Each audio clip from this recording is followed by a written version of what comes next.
আমি এই চ্যানেলে চট্টগ্রাম বিশ্ববিদ্যালয়ের বিভিন্ন ইউনিটে আসা প্রশ্নগুলো সলভ করার চেষ্টা করতেছি, তারপর সাজেশন দেওয়ার চেষ্টা করতেছি। তোমাদের যদি প্রয়োজন বোধ হয় তবে অবশ্যই আমাকে তোমরা জানাবা তোমার কি কি সাজেশন লাগতেছে বা তোমার কোথায় হেল্প লাগতেছে, ওটা আমাকে বলবা। আমি অবশ্যই হেল্প করার চেষ্টা করব। এখন হচ্ছে চট্টগ্রাম বিশ্ববিদ্যালয়ের সবচেয়ে বেশি প্রশ্ন আসে এরকম একটা প্রবন্ধ, বাঙ্গালার নব্য লেখক দিগের প্রতি নিবেদন। ওই বাঙালি নব্য লেখক দিগের প্রতি নিবেদন, এই প্রবন্ধের প্রশ্নগুলো আমরা সলভ করার চেষ্টা করব, একটা একটা দেখার চেষ্টা করব আর কি। প্রথম প্রশ্ন হচ্ছে, অনুকরণের দোষগুলি অনুকৃত হয়, গুণগুলি হয় না। আমরা জানি যে বঙ্কিমচন্দ্র চট্টোপাধ্যায় বাঙ্গালার নব্য লেখক দিগের প্রতি নিবেদন বলে যে প্রবন্ধটি লিখেছেন, ওই প্রবন্ধে 12টি উপদেশ দিয়েছেন যারা নবীন লেখক আছেন তাদের জন্য। এর মধ্যে একটি সতর্কবাণী কি, সেটা হচ্ছে অনুকরণ করতেন তিনি নিষেধ করেছেন, কারণ অনুকরণে শুধু দোষগুলি অনুকৃত হয়, যার থেকে অনুকরণ করতেছি তার দোষগুলো অনুকৃত হয়, গুণগুলি হয় না। তাহলে এটা কার লেখা? এটা হচ্ছে বঙ্কিমচন্দ্রের লেখা অবশ্যই। তারপর, কোনটি বঙ্কিমচন্দ্র চট্টোপাধ্যায় রচিত গ্রন্থ নয়? বঙ্কিমচন্দ্র চট্টোপাধ্যায় রচিত কোনটি নয়? আমরা জানি মৃণালিনী, রাজহংস, বিজ্ঞান রহস্য, এগুলি সবগুলো বঙ্কিমচন্দ্রের গ্রন্থ। কিন্তু রাজর্ষি, যে রাজর্ষি আছে, এটা হচ্ছে রবীন্দ্রনাথ ঠাকুরের একটা উপন্যাস। তাহলে এটা কার গ্রন্থ নয়? বঙ্কিমচন্দ্র চট্টোপাধ্যায়ের গ্রন্থ নয়। এরপর, বাংলা সাহিত্যের সার্থক উপন্যাস কোনটি? আমরা অবশ্যই জানি এটা হচ্ছে দুর্গেশ নন্দিনী। এখানে আরেকটা প্রশ্ন হতে পারে, সেটা হচ্ছে বাংলা সাহিত্যের প্রথম উপন্যাস কি? বাংলা সাহিত্যের প্রথম উপন্যাস হচ্ছে আলালের ঘরের দুলাল। কিন্তু যখন সার্থক শব্দটা কি জুড়ে দিবে, তখন হবে দুর্গেশ নন্দিনী, যেটা কার? বঙ্কিমচন্দ্র চট্টোপাধ্যায়ের। বঙ্কিমচন্দ্র চট্টোপাধ্যায় সম্পাদিত পত্রিকার নাম কি? এটার উত্তর হচ্ছে বঙ্গদর্শন। সেটা কীভাবে মনে রাখবা? বঙ্কিমের শুরুতে ব আছে, বঙ্গদর্শনের শুরুতে কি আছে? ব আছে। তাহলে বঙ্কিমচন্দ্র বঙ্গদর্শন পত্রিকার কি ছিলেন? সম্পাদক ছিলেন। বাংলা সাহিত্যে অসামান্য অবদানের জন্য বঙ্কিমচন্দ্র চট্টোপাধ্যায়কে কি উপায়ে ভূষিত করা হয়? তাকে হচ্ছে সাহিত্য সম্রাট উপাধিতে ভূষিত করা হয়। বঙ্কিমচন্দ্র চট্টোপাধ্যায়কে সাহিত্য সম্রাট হিসেবে ভূষিত করা হয়। তার কিন্তু আরও অনেকগুলো নাম আছে, বুঝা গেছে? তাকে কিন্তু বাংলা উপন্যাসের জনকও কিন্তু বলা হয়। কারে? এই বঙ্কিমচন্দ্র চট্টোপাধ্যায়কে। তারপর তাকে আরেকবার বলা হয় বাংলার ওয়াল্টার স্কট, যেহেতু ওই যে ওয়াল্টার স্কটের আইভেনহো যে কী ছিল, উপন্যাস ছিল, এই আইভেনহো উপন্যাসের আদলে তার যে উপন্যাসগুলো লেখা তিনি শুরু করেন, সেজন্য তাকে বাংলার ওয়াল্টার স্কট বলা হয়। আশা করি বিষয়টা বুঝতে পেরেছ। তারপর 15 নম্বর MCQ, নিচের কোনটি বঙ্কিমচন্দ্র চট্টোপাধ্যায়ের লেখা?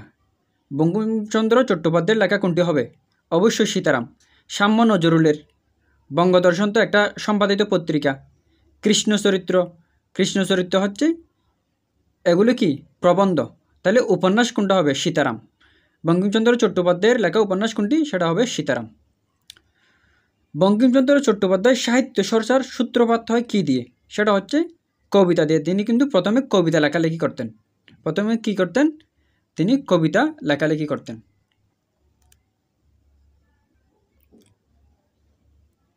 17 নম্বর প্রশ্ন, রাজমোহনস ওয়াইফ কোন ধরনের রচনা? আমরা জানি এটা হচ্ছে বঙ্কিমচন্দ্র চট্টোপাধ্যায়ের প্রথম দিককার কি উপন্যাস, যেটা ইংরেজিতে লিখেছিল। রাজমোহনস ওয়াইফ এটা হচ্ছে একটি উপন্যাস। তারপর, নিচের কোনটি বঙ্কিমচন্দ্র চট্টোপাধ্যায়ের গ্রন্থ নয়? কৃষ্ণচরিত্র এটা কিন্তু বঙ্কিমচন্দ্র চট্টোপাধ্যায়ের কি নয়? গ্রন্থ নয়। এটা মাত্র একটা প্রবন্ধ। এটা পুরো কি নয়? প্রবন্ধ, গ্রন্থ নয়, বা উপন্যাস নয়, গল্প গ্রন্থ নয়, শুধুমাত্র একটা প্রবন্ধ, 8-10 পৃষ্ঠার একটা প্রবন্ধ। নিচের কোনটি উপন্যাস? সেটা হচ্ছে সীতারাম। সীতারাম হচ্ছে একটি উপন্যাস। কৃষ্ণচরিত্র আমরা এখন দেখলাম, সেটা একটি প্রবন্ধ। আর কমলাকান্তের দফতরও কি প্রবন্ধ গ্রন্থ, লোকরহস্য প্রবন্ধ গ্রন্থ।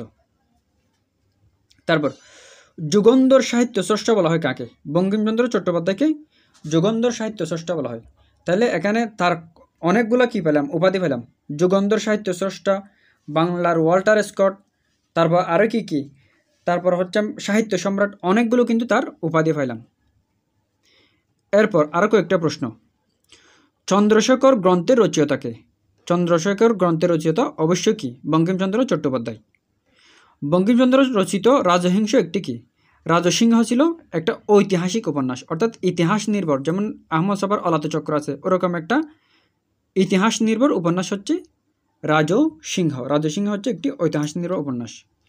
তারপর রসাত্মক ও ব্যঙ্গধর্মী রচনার সংকলন কোনটি? সেটা হচ্ছে কমলাকান্তের দফতর। এটা কিন্তু একটু ব্যঙ্গমূলক এবং হচ্ছে কমেডি রিলেটেড একটা সংকলন। বাংলা সাহিত্যে সাহিত্য সম্রাট উপাধিতে কাকে ভূষিত করা হয়? সেটা হচ্ছে বঙ্কিমচন্দ্র চট্টোপাধ্যায়কে। 25 নম্বর প্রশ্ন হচ্ছে কোন উপন্যাসগুচ্ছ বঙ্কিমচন্দ্র চট্টোপাধ্যায়ের? এখানে কোন কোন উপন্যাসগুচ্ছ বঙ্কিমচন্দ্র চট্টোপাধ্যায়ের? সেটা হচ্ছে ঘ নাম্বার কপালকুণ্ডলা, মৃণালিনী, সীতারাম, এই তিনটা হচ্ছে বঙ্কিমচন্দ্র চট্টোপাধ্যায়ের উপন্যাস। 26 নম্বর বঙ্কিমচন্দ্র চট্টোপাধ্যায়ের প্রথম উপন্যাস কোনটি? সেটা হচ্ছে দুর্গেশনন্দিনী। দুর্গেশনন্দিনী কিন্তু বাংলা সাহিত্যের প্রথম সার্থক উপন্যাসও। বঙ্কিমচন্দ্র চট্টোপাধ্যায় কত সালে চাকরি থেকে অবসর গ্রহণ করেন? সেটা হচ্ছে 1891 সালে। এটা কোন শতকে হবে?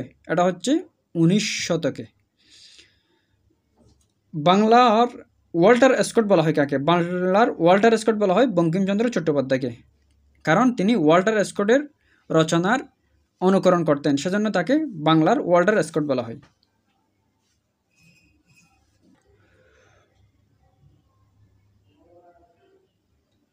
বঙ্কিমচন্দ্র কর্তৃক বঙ্গদর্শন, এটা হচ্ছে তার একটা সম্পাদিত পত্রিকা, সেটি প্রকাশিত কত সালে? সেটা হচ্ছে 1872 সালে। তারপর বিবিধ প্রবন্ধ, এটি কোন ধরনের রচনা? এটা হচ্ছে অবশ্যই প্রবন্ধ রচনা। কোনটি বঙ্কিমচন্দ্র চট্টোপাধ্যায়ের রচিত উপন্যাস নয়? উপন্যাস নয় হচ্ছে চরিত্রহীন। চরিত্রহীন হচ্ছে শরৎচন্দ্র চট্টোপাধ্যায় রচিত একটি জনপ্রিয় উপন্যাস।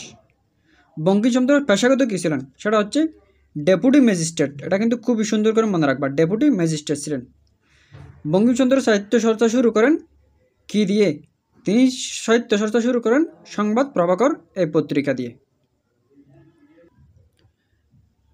বাংলা উপন্যাসের জনককে? বাংলা উপন্যাসের জনক হচ্ছে বঙ্কিমচন্দ্র চট্টোপাধ্যায়। ঠিক সেরকম আরও কয়েকটা প্রশ্ন আসতে পারে। বাংলা গদ্যের জনককে? ঈশ্বরচন্দ্র বিদ্যাসাগর। বাংলা উপন্যাসের জনক বঙ্কিমচন্দ্র চট্টোপাধ্যায়। বাংলা সনেটের জনক হচ্ছে মাইকেল মধুসূদন দত্ত। আবার আধুনিক বাংলা নাটকের জনক হচ্ছে মাইকেল মধুসূদন দত্ত।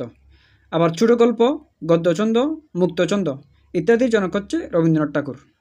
লোকরহস্য বইটির লেখককে? লোকরহস্য হচ্ছে একটি প্রবন্ধ গ্রন্থ, যেটা লেখেন বঙ্কিমচন্দ্র চট্টোপাধ্যায়।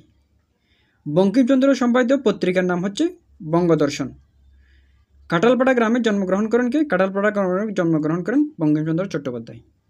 এই ছিল বাংলা 90 লাখ এক দিকের প্রতি নিবেদন থেকে বিশ্ববিদ্যালয়ে আসা বিভিন্ন প্রশ্ন। Thank you.